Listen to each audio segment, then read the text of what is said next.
Welcome to the Same Side Selling Podcast. I know this is a big shocker. I am your host, Ian Altman, especially for our regular listeners. Once again, I know you're shocked, flabbergasted, and all those things. I'm joined this week by Anna David. Now, if you don't know Anna, well, for starters, you will after this podcast episode, but you're going to really enjoy getting to know her. Anna, among other things, is a New York Times bestselling author. Now, I will tell you that I am often introduced as a best-selling author, but it wasn't on the New York Times list. And yes, I've sold tens of thousands of books, but not on the New York Times list, which is a distinct and different designation. She's spoken on 3 different TEDx stages. And as someone who's a professional speaker, I've never spoken on a TEDx stage. So Anna's got that on me too. She's the founder of the Legacy Launchpad business that helps authors gain credibility from books. Once again, I don't have a business called Legacy Launchpad, so she's got me on that as well. And so, we're going to learn a ton from Anna. So Anna, welcome to the show. Oh my God, I'm so much better than you. That's what I've learned from that intro. And it feels good, Ian. It feels really good. You know what? I'm glad it feels good for you. For me, I feel a little bit humbled and a little bit overwhelmed at this point. So I'm going to have to get over that. Well, I'll tell you something. This is gonna get you over that. You have sold more books than me. Like this, the dirty little secret about the New York Times list is it's about how many books sell that week and how many other books are selling that week. And sure. I will try to pass all sorts of things off, but I can't lie to you, Ian. It was my book hit the list. It was the extended list, still counts, ebook. Doesn't matter. I still dine out on I'm a New York Times bestselling author, but I guarantee it didn't sell as many books as you have. Well, maybe you have. It's interesting. One of my good friends, fellow speaker, Phil Jones, wrote a book called Exactly What to Say. Phil has sold over 1 million copies of that book. Never made the New York Times list. So it's but nonetheless, it's something that you earned. And so you get to have that moniker from now to the end of time. And in the spirit of that, one of the things that you talk about is this notion that selling 100 books to the right people is better than selling 10,000, 20,000, 50,000 to the wrong people. What do you mean by that? What I mean by that is when I had that New York Times bestselling book, I couldn't afford the cab fare to the book party. I lived in New York at the time. I was utterly broke and in the eyes of the world, very, very successful. And it was my 6th book. And I'm in recovery from traditional publishing, which, I sold my first book to HarperCollins and it came out in 2007. And nobody ever said to me, hey, why are you doing this book? What do you want your reader to do? Who's your reader? What do you want them to do when you're done reading your book? No one asked me, and it didn't occur to me to ask myself. So I published 6 books. I got tons of press and I made no money.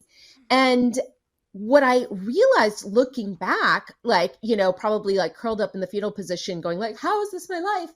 I'm like, well, wait, what did books do for me? They gave me a lot of credibility.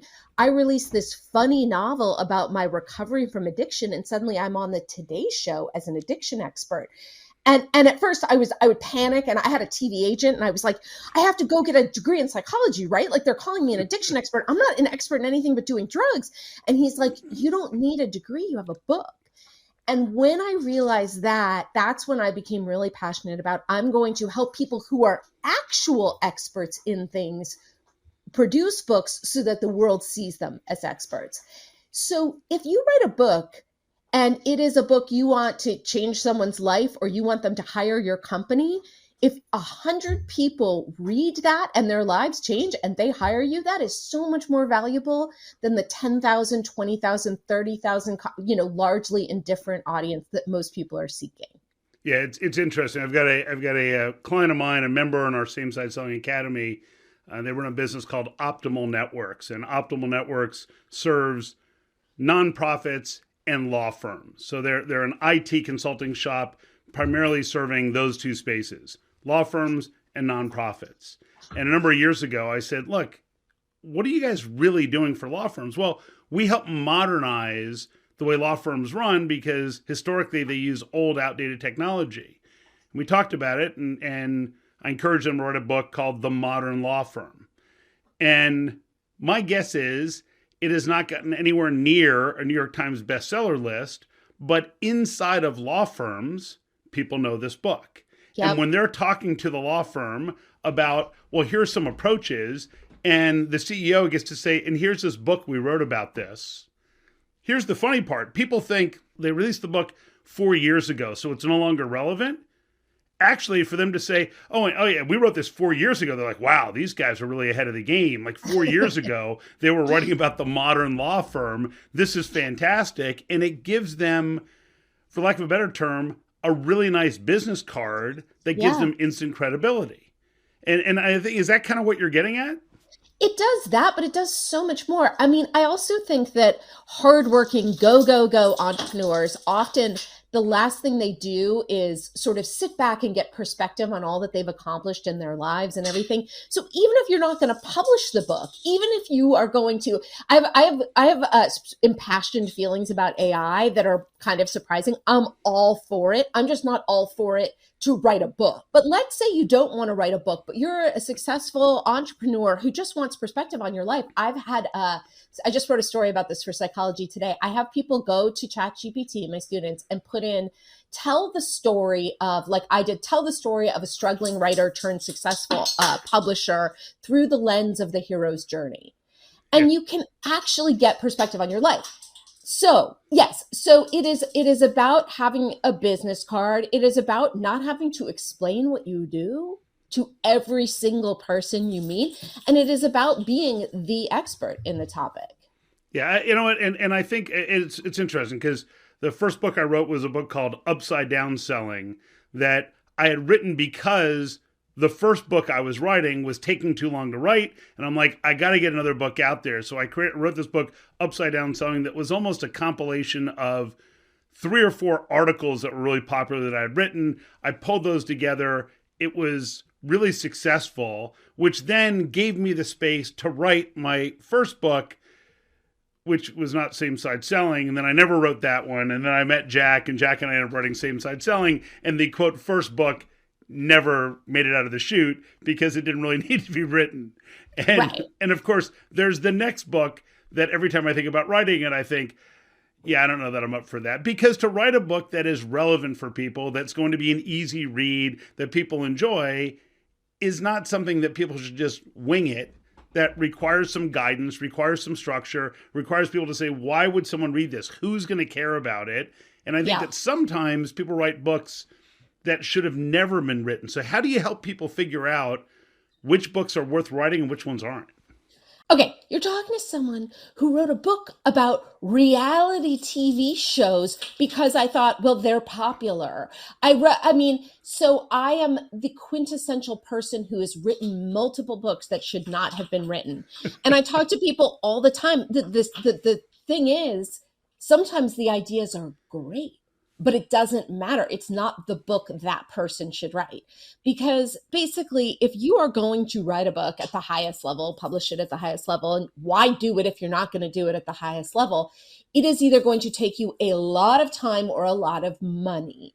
And so make it an investment that's going to pay back. People will say to me, I just want to help people. And I'm not that cynical. I'm thrilled that my books help people. But if you just want to help people, go volunteer. Yeah. A book is a massive undertaking. So have another goal beyond helping some people you may never even hear from. Well, you know what? I think that's great advice. In fact, what I'll often ask people is, so when you write this book, what's your goal? Is your goal to make money from selling the book? Because very few authors actually achieve that. Is your goal to establish credibility in your space? Is your goal to use the book to get on stages to speak? I mean, it's interesting because as much as I will often joke about, well, what's the real value in a book? I don't think there's ever been a time where when I'm delivering a keynote to thousands of people that it doesn't include, it's a best-selling author of Same Side Selling. It's Absolutely. like, that doesn't happen. And here's another fun fact. Each time that I've been to a book signing, it's to sign my own book, not somebody else's. And that's, another shocker for people. But so Right. how should people measure the success of their book, and what sort of goals should they expect when they're considering writing a book?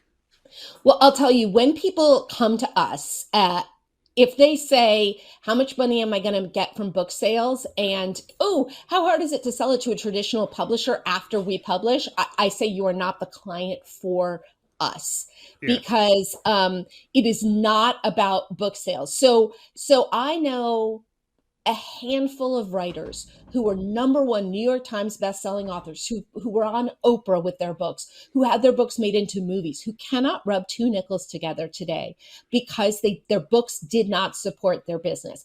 And I know people that have sold a couple hundred books who are massively successful as a result of their books. So it's redefining what is success.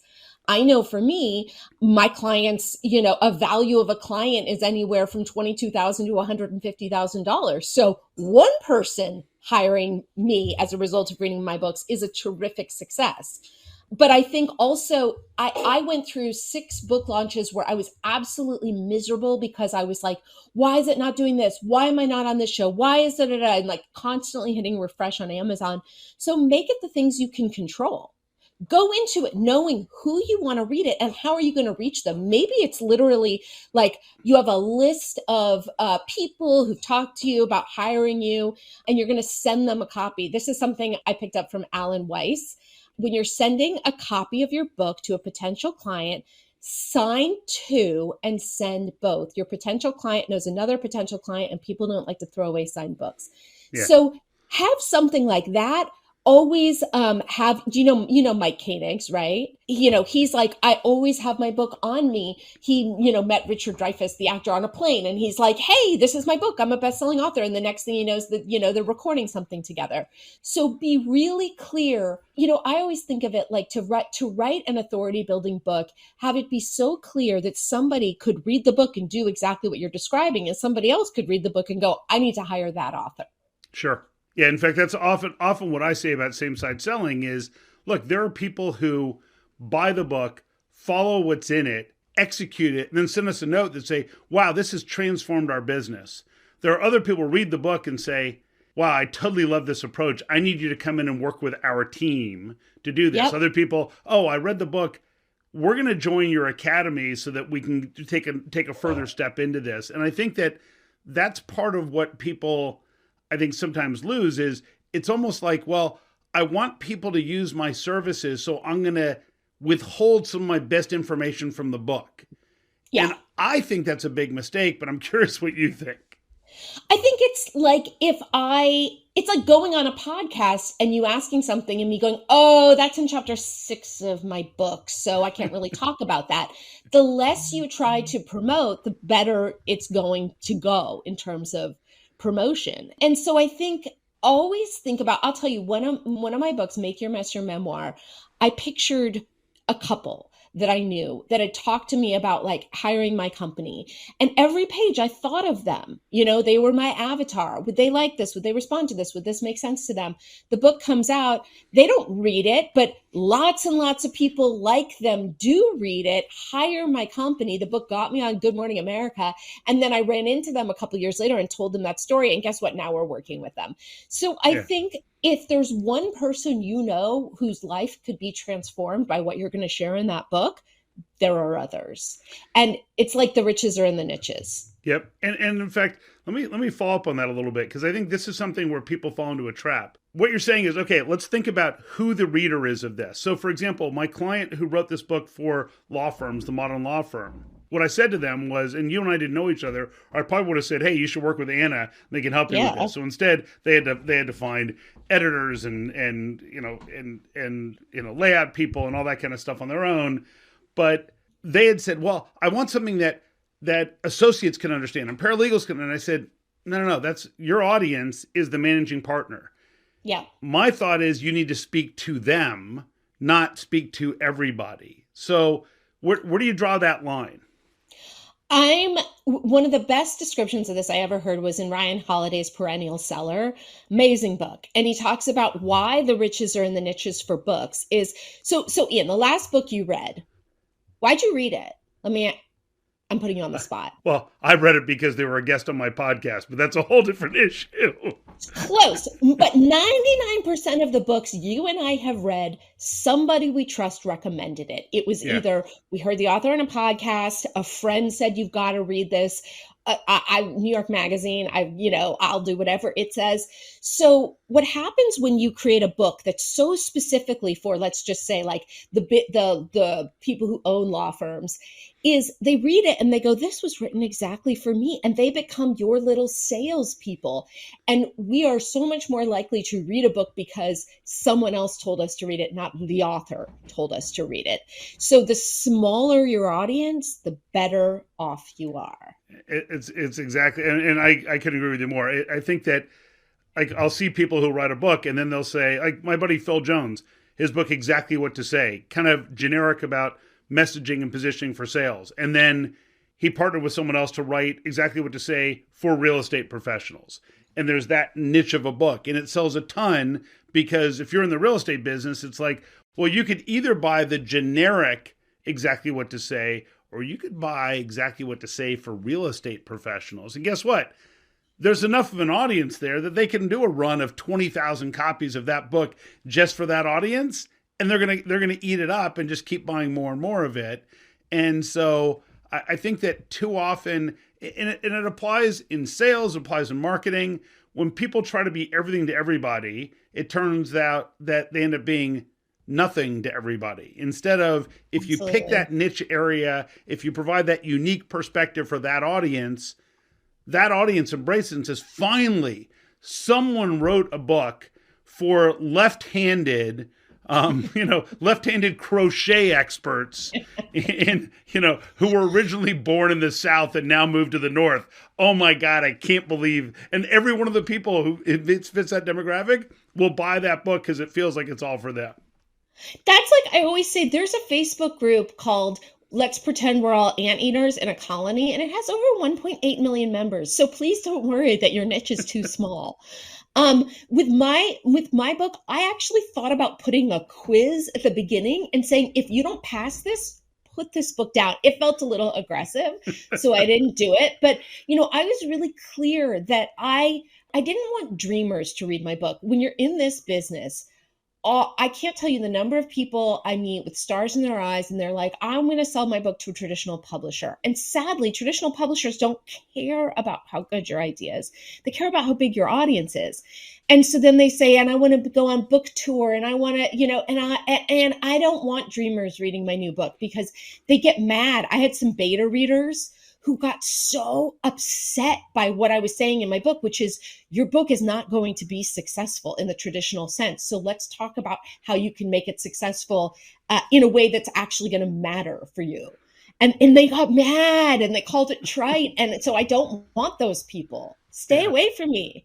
Well, and let's talk about this. What are some of the misconceptions that people have about the role of traditional publishers? So a novice author goes with a traditional publisher. What are they expecting the publisher to do versus reality? And this is not intended to bash traditional publishers, but rather, I just want people to have appropriate expectations about what you might think a traditional publisher is going to do versus what they actually do. Yeah, well, first of all, a novice writer will never get a deal with a big traditional publisher unless they have an audience. So it was very different. I got in in 2005. I had a big name as a magazine writer. There was no social media, so that was enough. Yeah. Today, sadly, the deals are going to the people with, I'd say if you don't have a minimum of 100,000 followers, real ones, you can't dream of a deal. If you get a deal, I think the biggest curse is you're big enough to get a deal, but you're not big enough to be valuable to the publisher. That's when you're really screwed, because that's who I was for 6 books. And what happens is so the expectations, it's probably going to take about 2.5 years between acquisition and release. Your publisher has, hundreds of other books, and publishers, the way they do business is they know they've got Glennon Doyle and J.K. Rowling and James Clear and Tim Ferriss, and they are planning to lose money on the majority of their books. And so they're going to put all their resources, all their manpower, all their effort into the authors who don't need their help. And it's not because they're terrible people. It's because they're business people. Yeah. And you are probably, unless you're famous, not good business for them. And there's no book tour. And I know that people say, well, I want my book in bookstores. When I was with Harper, they would get my books in bookstores for 2 weeks. And now I can get my own books into Barnes and Noble by walking in and saying, I'm a local author. And guess what? The way publishers set up sales, they make the books non-returnable, which that makes the bookstore not want to order it. And so bookstores won't order my traditionally published books, but will happily order the books that my company publishes because we make them returnable. I'd rather have, you know what I'd rather have? I'd rather have 2 copies of my book in Barnes and Noble and have them never sell so that people walk in and see those books there than, 1,000 that sell right away. Yeah. Well, it's interesting because when I talk to people, they'll say, well, because the publisher is going to help promote my book. No, they won't. They'll set up bookstores. No, they won't. They'll market it. Actually, no, they won't. But as an author, you get to do all of those things. And if you look back 20 years ago, it was really tough for people to find an editor, someone to do layout, someone, a structural editor, a content editor, all those different things. Now, you can go online and find people. You can go to different companies like yours that provide those resources to ensure that people can produce a quality book. And then guess what? If you want to do print on demand, fine. If you want to pre-print, like when we do runs, we tend to do about 10,000 copies at a time. And yeah, we've got to inventory them, but Same Side Selling was published through Idea Press, but Idea Press is more like a hybrid publisher. So for some people, they use them as a traditional publisher. Jack and I think we were the first book that Idea Press published that wasn't one of his own books. So it's Rohit Bhargava's company. Rohit's published a number of best-selling books and New York Times best-selling books. And Rohit had done traditional publishing and said, all right, well, I need a different way to do this. And then we did it, and it was like, in his case, he said, well, do you want to take on the risk? You want me to take on the risk? We'll do it either way. I know you guys have an audience. And we said, no, we'll take on the risk. And it worked out really well that way. And we have more control over it. But I think that it's fascinating because a lot of times you'll see authors and they say, yeah, it costs me $15 every time I want to send out a copy of a book. And you're like, okay, then the publisher's just making money off of you. They're not caring about anyone else. They're just making it off of you. And it's more about, do you have books that you can use to establish your authority? Yeah. And which ties to your next book of On Good Authority. Yeah. And so talk a little bit about On Good Authority, what prompted you to write it and who it's for. So what prompted me to write it is the mistake I made with 6 books and the mistake I've witnessed hundreds and hundreds of people make, which is, first of all, they don't think of what's the book. They don't go with like, my book is for blank who want blank so they can blank, like fill that in. So that's the preparing for part. They don't promote correctly because they think, oh, my book's coming out next week. How should I promote? Whereas you should be thinking about that from, if possible, before you start writing, but guaranteed as you are writing. With social media, obviously, like most of us think of as an albatross, like the way I look at it is it's a privilege. There used to be gatekeepers. Now we're all our own TV shows, magazines, art galleries, whatever we want to be. I have a system for taking the book that I'm writing and converting it into social media posts. It takes about an hour a week. I've gotten hundreds of thousands of dollars in clients while building my audience for my book, while also validating, are people interested in this? Do they want to know more about this? So the promotion has to happen while you're doing it as well. And then the profiting part is basically, it's like, if I build it, they'll come. What are you going to do? It's the stuff I talked about with like, the Mike Koenigs, like, carry your books with you, the Alan Weiss, send them out. How to use it to get speaking, how to convert your book into a talk, how to sell your book from the stage without sounding douchey. So it's basically how you can have a successful book guaranteed because you're defining success differently than people have. Exactly. You know what? I think it's so true. I think the notion of, what makes a successful book is all a function of what you want it to do for you. So the expectation of, I'm going to sell 1 million copies of this book, people need to realize is something that you are more likely to be to be 5 foot 4 inches tall and be the NBA dunk champion than you are to be someone who sells 1 million copies of a book, of any book. So Yeah. right there, it's like, okay, set the proper expectations. But then it's a matter of, is that a book? Like, it's funny. I've got my children are 24 and 22, and people will say, she'll mention something about me to a friend of hers. Her friend looks it up and says, "Oh, so your dad's kind of famous," and she says, "Yeah, if you're if you're a middle-aged business owner, he's kind of a big deal." Right? Like, but otherwise, no one cares. So it's just knowing your niche Yeah. and where you add value. The other thing that I'll throw out there is this notion that by taking a position with a book and publishing it, what you're able to do is say, here's my viewpoint. Like, for example, I get to say, here's my viewpoint on integrity-based selling. If you agree with that, you may want more things that I do. Yeah. If you disagree with that, guess what? For not a lot of money, we both figured out that this isn't a good fit. Yeah. Yeah. But my angle, my approach is not going to change because you disagreed with what was in the book. It's like, you disagree with it? That's okay. I remember when we were early on, we published Same Side Selling. We had all these 5-star reviews, and someone gave a 2-star review. And the 2-star review was, well, I haven't read it, but, and then they went on and give it a 2-star review. And my co-author, Jack, said, "Man, that's really annoying." I said, "Jack, it's good."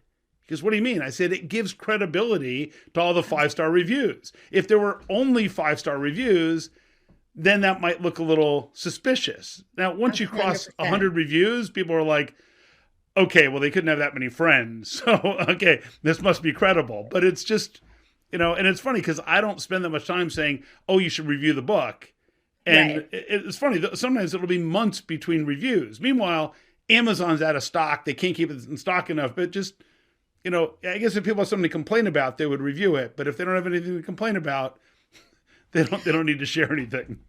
I mean, the statistic is 1 in 100 people who read it are going to write a review. People don't know how much it means to the author. Wait, one thing though that I wanted to go back to is, you were like, yes, you can just Google today and find editors. 90% of our clients are people who came to us because they did that. Oh, I'm sure. Unlike, say, being a surgeon, anybody can call themselves an editor. Oh, So believe if me, yeah. you're going to go seek an editor and you're going to do this on your own, the number one bit of advice I can give you is say to that editor, what best-selling books have you edited? And can you do a sample? Because these books come to us in disastrous shape, and they're like, "Oh, I spent $10,000 on an editor." I have no doubt. I have no doubt. I was very fortunate in that. So in the first book that I wrote, Upside Down Selling, I hired an editor who said everything looks good, made like 8 edits, and I thought, I'm a genius. We wrote Totally. Same Side Selling. I was talking to Seth Godin at the time. Seth said, "Oh, here's the editor that I use for these 8 New York Times bestsellers." I thought, well, they're probably pretty credible. I reached out to her. We said, "Look, we feel pretty confident because we co-wrote this together and we've edited all along. So just, I'm sure it's not going to take very long." She got back to us and said, "Oh, dear God." Yeah. and it was, and she ripped it apart, and Yeah. we were, and our egos were crushed. And every time we get a review, they highlight an area that, as a professional editor, they identified that we totally were oblivious to.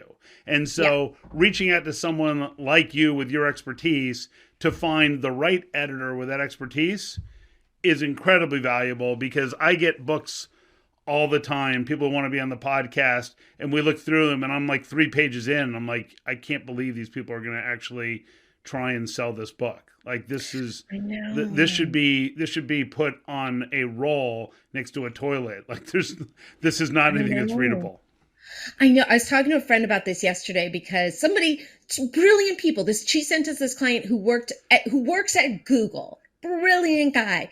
He sends us this book. It's too late really for us to help him. And I'm like, how do brilliant people make these mistakes? And she's like, because everybody's got a racket and they're good talkers and they convince Yeah. people of that. But yeah, I will say, I've spoken to Seth Godin, Anouk or something is her name, this beautiful, amazing woman. I don't know if that's who, something like that was. So the person who I worked with is Catherine Oliver, who's published a bunch. And in fact, I think that Seth has now used someone else more recently. Yeah. But Catherine is someone who and now Catherine will get all these emails from people saying, will you review my book? And she's going to be like, I can't believe you did that on air, but she'll get over it. So Catherine is one of these people who has this really dry sense of humor. So she would post a comment when she was reading, in her edits, and we're like, what do you think she means by this? I don't know. And then we call her up, and then she says it, and you realize it was a joke. And it's like, right? It's like, just like the little piece of sarcasm. You're like, all right, that was really funny, but it's just like she's so serious and so matter of fact, and then she put something in with a very dry sense of humor. And we would miss it. But like I said, there were things where she said, yeah, this is good. So you need 3 more examples in this chapter, and that chapter. Well, do you really think it needs 3? And she would say, well, I guess, yeah, because otherwise I wouldn't have said that you need 3. It's like, it's a good point. And then people read it. You read the reviews, are like, man, what really stuck for me was the 3 examples in this. You're like, oh, right? She was right. So people know. But I had the same experience with Harper. The editor on my first 3 books had no comments. I have no evidence he ever read the books. I thought it meant I was a genius. And then when he was fired, it was like the rumor was that they found manuscripts stuffed into his desk that he'd never opened. So you just don't know. And it's so interesting to me, like about the books that you receive. It's like there are entrepreneurs I meet who just think, well, I just need to be published. I just need to be on Amazon. And it's like, this is your legacy. I always say Amazon forgives, but it doesn't forget. Even if you put a book back to draft, it's still findable. So if it's a terrible cover and a terrible title, you're not going to be able to escape it. So do it right. Yeah, that's great advice. So, Anna, what's the best way for people to connect with you, to learn more about what you're doing so they can follow and learn and not make these terrible mistakes? Don't make these terrible mistakes. I'm on all the social media platforms because, again, social media is a privilege, not an albatross. At Anna B. David, and then my book, which will probably be out by the time this airs, is called On Good Authority. You can just go to ongoodauthoritybook.com, or you can go to ongoodamazon.com, which will redirect there. OnGoodAmazon.com. I like that. Isn't that cute? With On Good Authority, you can do so many cute things. Like you can get bonuses for the book at ongoodgifts.com. It just like rolls off the tongue. Awesome. All right. Well, we will make sure to include that in the show notes. And I encourage people, A, to think about where you could establish your authority with books. And then B, if you're going to do it right. And don't do it in a way you're going to regret later, so that if you want to make sure that you're preparing for promoting and profiting from a how-to book that makes you the go-to expert with a long subtitle, that you reach out to Anna and her team who can help guide you through this so you don't end up with one of those books that I think, oh, dear God, this should never have seen the light of day. Well, Ian, thank you so much. What a pleasure. You're such a good interviewer. Anna, it was a pleasure. And we will be following, and I can't wait to read the book. Thank you. And thank you for listening. Sure.